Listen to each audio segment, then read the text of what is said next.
In a rapidly changing environment, who's to say that things should look right?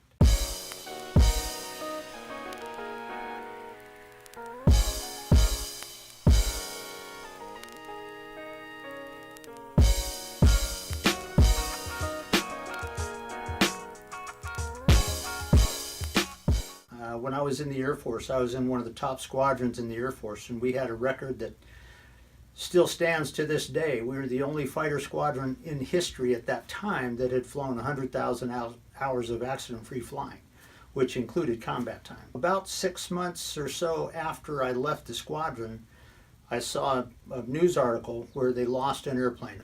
The two airplanes were on a night bombing mission for practice, and it was over swamp area, so there's no lights beneath you.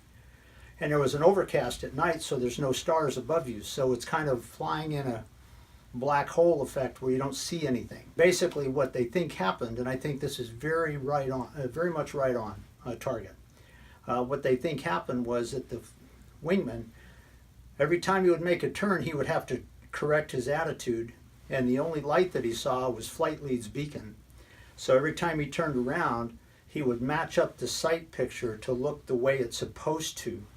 But since he was at a different attitude, he would descend, and he flew a perfectly good fighter aircraft right into the Alligator River and killed 2 people.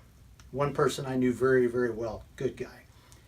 What's my point in all of this? When you're talking about a rapidly changing environment, when you're talking about leading teams, very often it shouldn't look right. What you think is right for the way it should look may not be. So the question is, on what basis do you say that it's looking right? On what basis do you say that? Is that true? If it is, press on. If it's not, in what cases should it look not quite right for success and for radical results?